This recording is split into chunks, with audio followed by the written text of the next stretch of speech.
Chap Petersen on the line. Chap Petersen, State Senator of Fairfax, and he's a Democrat. Pat, you're with Martha Bonetta, Pete Snyder, and Burson Snyder. Good morning. Hello, everybody. It's great to be on, John. I know it always is, right? So tell us, what have you heard about your 30-day fund since it started? Tell us about some of the feedback you've gotten, Chap. Well, I got to tip my hat to our founding father and mother, I guess, Pete and Burson. They called me and invited me to sit on the board. That's going back six or 7 weeks now. And it was something that my wife and I felt very strongly we wanted to get invested in, and we've done that. And we've been working, trying to get the word out in the community up in Fairfax County. And my daughter Ava actually has been there helping with their social media, so it's been a family affair. We actually talk a lot about it in our household because a lot of the businesses that are getting funded are ones that we're familiar with. Either we know the owners or we know the industry. We see people that are in our community that have a need, and we're trying in a very small way to meet it. Pete, how did you originally get Chap involved? I got to tell you, it was all roads lead back to Ben Tribbett. Chap and I have known each other for the years, like each other, but never had spent extensive time together. And I told Ben, I gave him the 2-minute drill about what we're doing, and he said two things. I'll get to the first thing that he said, but the second thing he said is, "You've got to call Chap. This is right up his alley." And so I did, and I called Chap up, and we spoke for, I don't know, maybe 5 minutes, and he cut me off and just said, "I'm in. This is terrific, and how can I help?" And he and Sharon were incredibly generous to the 30-day fund. It's not just lending a name or anything like that. They were incredibly generous and helped really get the fund off and going, and then has been both. The entire Petersen family, Sharon and Chap and Ava and the entire family has rolled up their sleeves and been with us every single step of the way. It's just been remarkable and a hell of a lot of fun. We were talking about this earlier, that jerseys are off. Thank goodness we're not doing this, Republican Democrat crap. We're actually rolling up our sleeves and helping people out, and I'm just really fortunate to have, Burson and I are fortunate to have Sharon and Chap and Eva with us. Well, you know what, Chap, I know you and I know Sharon, and I know before anything else, you're a business guy. You've hired a lot of people. You started your own business several times. You kind of understand the plight of the business owner. Whenever I do my show in Fairfax at your office, you always make sure that you go to the merchants there for when we eat or whatever. So I know you're a big believer in it, but you guys have made a difference, because the number of people I've talked to that the VA 30-day fund has been a bridge for them to try to get to when they can open their business up.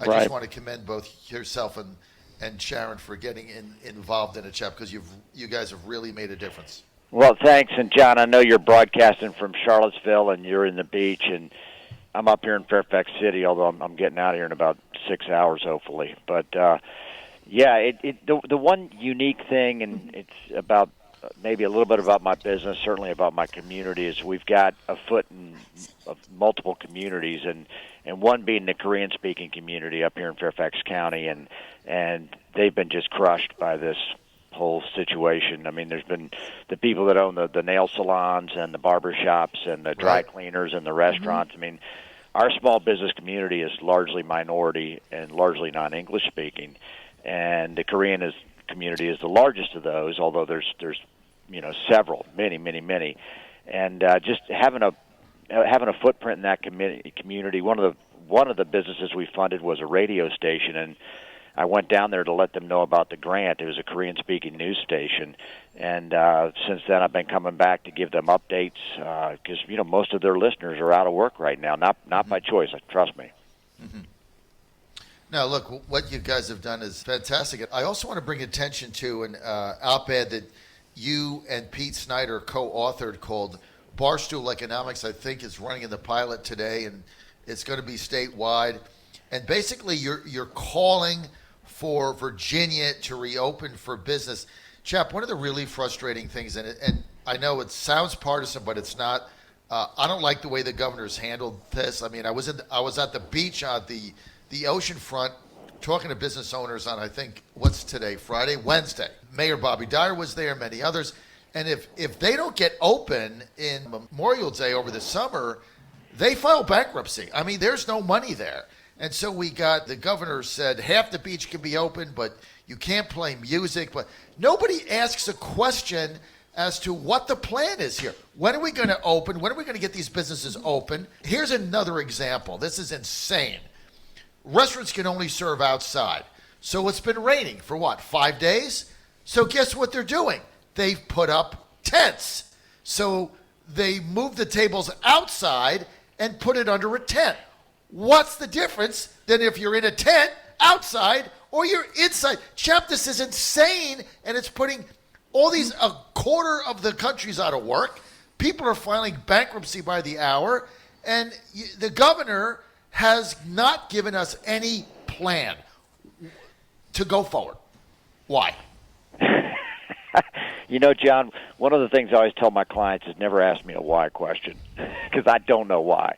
I mean, I've talked with the governor. I mean, we talked, and you just come at it from a different perspective, and I come up from the perspective, I'm not a medical doctor, but I'm a doctor of common sense. And as a doctor of common sense, I say, look, people need to work in order to eat, and we need to eat in order to live. And people have to be working, and we have to find a way for that to happen. And I understand there's a virus that we don't have a vaccine for, and we can plan around that. We can segregate vulnerable populations. We obviously have to ramp up testing. We've known that for months, and still it's a 3 to 4 hour wait to get a test unless you get a doctor referral, and typically they won't refer you unless you're showing symptoms. So it's become darn near impossible to meet the matrix, to meet the criteria that have been set out. I mean, it's like we're programmed to fail.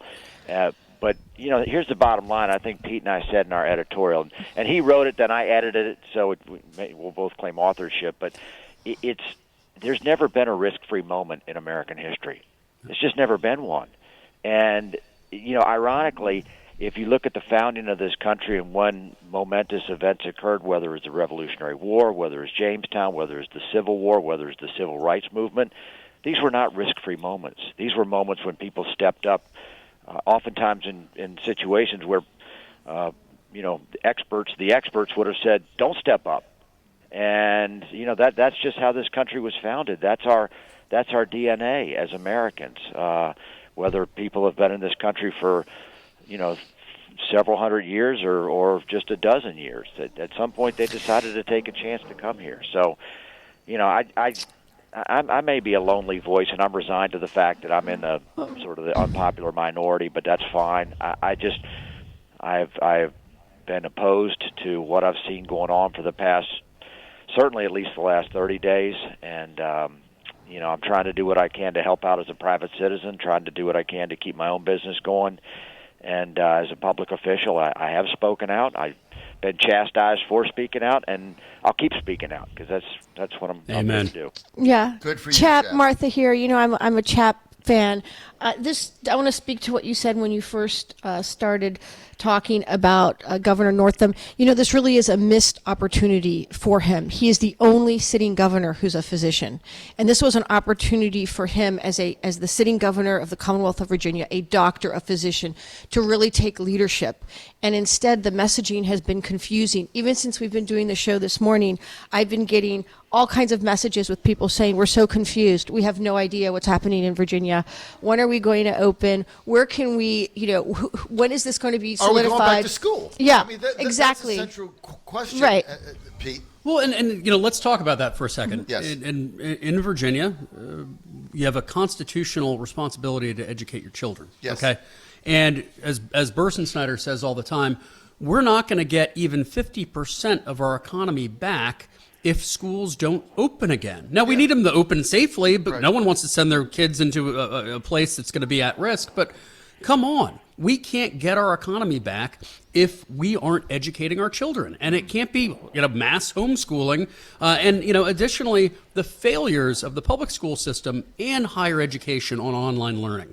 There is a reason why Jerry Falwell Jr. is printing money down in Lynchburg, because education writ large rejected online learning. He doubled down on it. That's right. And that's why there are 8 different cranes in the skyline of Lynchburg today, just like it's in Shanghai. I mean, that was a missed opportunity. We do not expect our educators, I don't hold them responsibility for not predicting exactly when a global pandemic would happen. That's not on them.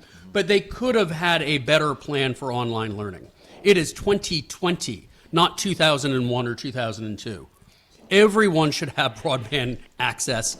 Everyone should have the ability. Every educator should be able to do what they do on a campus, in a classroom, and also online. Well, there's no economy coming back or businesses open or any of these jobs coming back if you don't open up public schools in the fall. He's not even committed to open up the public universities. That's right. I mean, people that I talked to this past 2 weeks are telling me they don't think UVA is going to open. They don't think Virginia Tech is going to open. They don't think VCU is going to open. I mean, this is devastating communities, devastating education. Now, in Iowa, to juxtapose this, right, the Republican governor there in Iowa, and by the way, the COVID-19 is supposed to be nonpartisan, turn into partisan. So the Republican governor there, Chap, said, we're going to school in the fall, period. She rejected the entire CDC guidelines. She's like, we're not doing the school bus thing. We're not doubling the school buses. We're going back to school. This is the other thing she did. She said, if you played athletics in the spring and your season got canceled, and all these seniors, many of them wanted their senior season, maybe they're trying to get a scholarship, or they just wanted their senior season. Baseball, soccer, girls softball, spring track. She's starting the season again June 15th. All the games are getting played. She says, I'm not going to steal that from seniors. I mean, that's leadership. And she says, I don't care what the New York Times says. Go to hell. That's the kind of leadership we're not getting here in Virginia. But to the governor's defense, I mean, he does this little teeny phase one opening, opening, got to eat outside, can't play music on the beach. And then he gets a letter from the Black Legislative Caucus accusing him of genocide, eugenics, and making people of color economic guinea pigs. So, you know, he's getting it from all sides.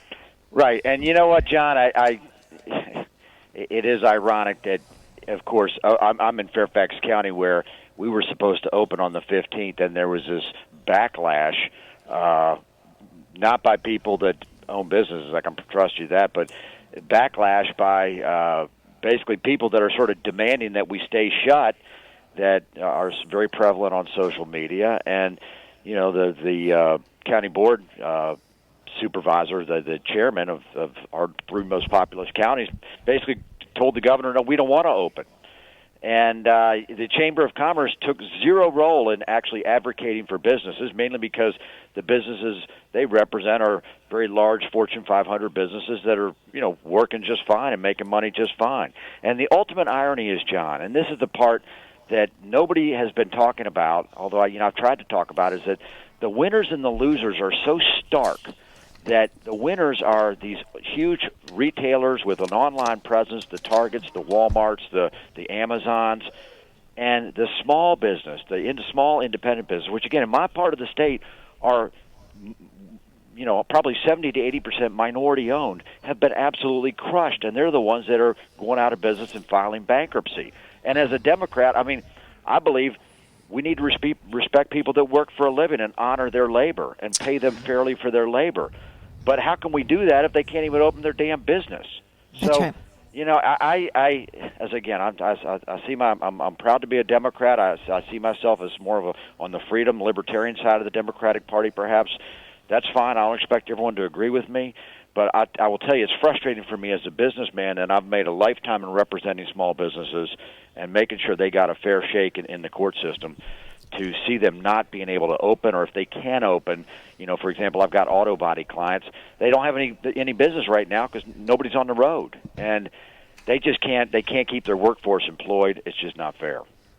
Chap, I commend you for calling out the feckless Chamber of Commerce which is turned into no more than a giant lobbying group. I have been railing against them forever. I won't join them. I won't give them a dime because they don't represent small businesses. They take their money and then they don't do crap because they're all in bed with a big Fortune, you say 500, I think it's Fortune 200 companies, and that they're supported by Walmart and things like that. Their executive, the last time I looked, Tom Donahue or whatever his name is, was making $3.5 million. I mean, the whole thing's asinine, but they don't do crap. It's like, where's the Chamber of Commerce in Fairbanks? Yeah. Why aren't they holding a press conference demanding that these businesses be open? They need to rebrand themselves as the Un-American Chamber because that's what they are. They're un-American. And it is amazing, and I have tried so many times to get them involved, and you would think that everything's fine. We could be shut down through, I don't know, God knows, Labor Day. And they're fine with I guess they're fine with that because they've never said anything differently. No, because they're getting their funding from Walmart, Home Depot, that's right. Lowe's, Family Dollar, Dollar General, Amazon. I mean, that's who's funding them. So that's who their master is. And we need to create a new one. Even they'll bang on your door, right, and they'll ask for $250 so you can put their little sticker on the window. That's right. And then they don't do crap. That's right. We need to. You know what we need to do? We need to create a new chamber that reflects. Well, there's no small business advocate. That's correct. And that's it. We're creating one right now. Democrat, there's no even opposition to what the governor's doing because there's no Republican Party. Yeah. There's no Republican opposition. That's right. I mean, there's. Stop giving your money to the Un-American Chamber. We're starting a new one that's going to be the voice of the small businesses. Unbelievable. Chap Petersen, I want to thank you, sir, for Chap, thanks for all you do, man. John, it's a pleasure. I got to run. I got to go meet a client. God bless you. Martha, thank you, Chap. Always good to hear from you. Get back to business, Chap. Thanks, brother.